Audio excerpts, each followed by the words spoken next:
Dior is a fashion house, Chanel is a fashion house, Saint Laurent is a fashion house.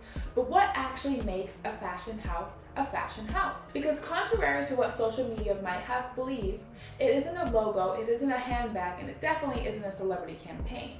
A fashion house is something much bigger. Today we're breaking down what a fashion house really is, why they're so powerful, and why some brands become legends while others disappear before anyone remembers their name.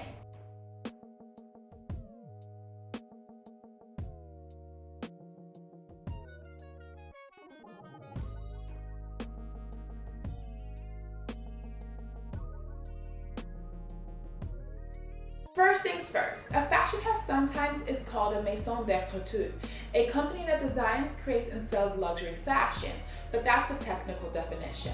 The real definition, a fashion house is a world, it's a point of view. It's an identity that can survive decades, even centuries after its founder is gone. When people think of Chanel, they think of elegance. When people think of Dior, they think of fantasy and femininity. When people think of Saint Laurent, they think of power, seduction, and Paris after dark. The strongest fashion houses aren't selling clothes, they're selling belief systems, and that's why they matter. The entire concept begins with one man's, Charles Frederick Worth. In 1858, he opened his own maison in Paris and completely changed fashion history.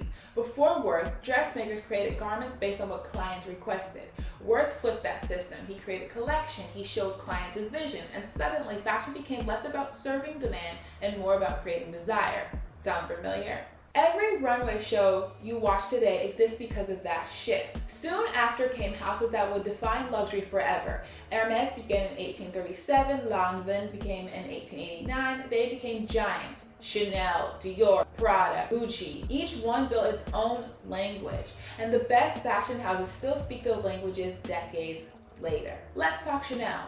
Gabrielle Chanel didn't just design clothing, she redesigned women's lives. She introduced jersey into luxury fashion when most people consider it too simple. She popularized the little black dress. She created the 2.55 handbag. She gave us Chanel No. 5. She made comfort fashionable. And perhaps most importantly, she created recognizable identity.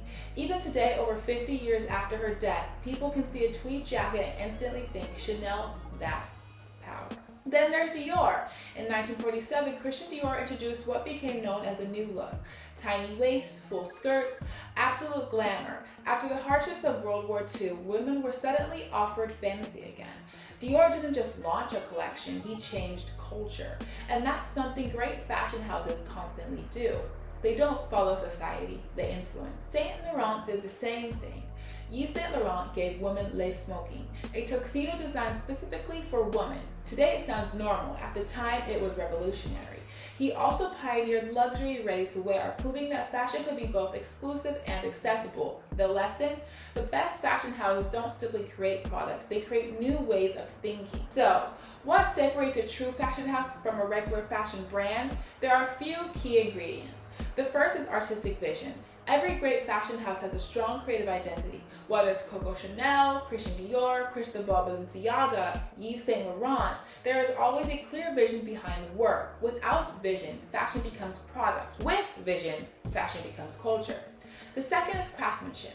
Luxury isn't supposed to be ordinary. Fashion houses invest in artisans, embroideries, tailoring, featherwork, leatherwork, techniques that sometimes take hundreds of hours to complete. Haute couture represents the highest level of this craftsmanship. Every piece is custom made, every detail is deliberate. That is where fashion becomes art. Third is influence.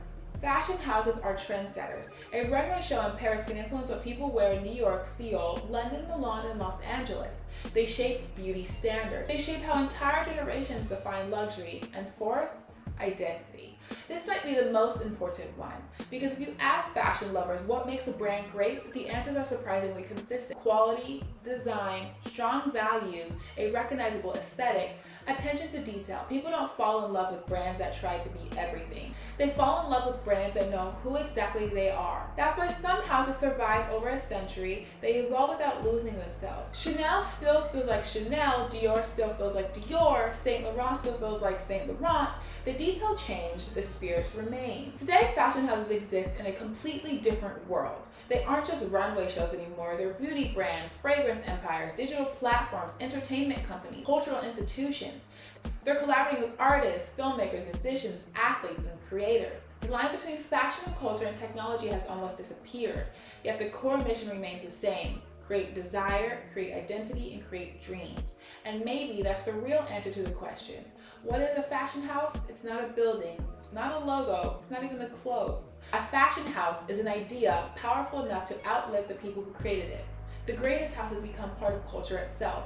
And that's why fashion itself isn't just about what we wear, it's about what we believe. And most importantly, fashion houses understand that better than anyone. What fashion house do you think has the strongest identity today? Comment down below. Sincerely written in style, Mrs. October, aka the Princess of Fashion, Haley Henderson. Love you, my brats.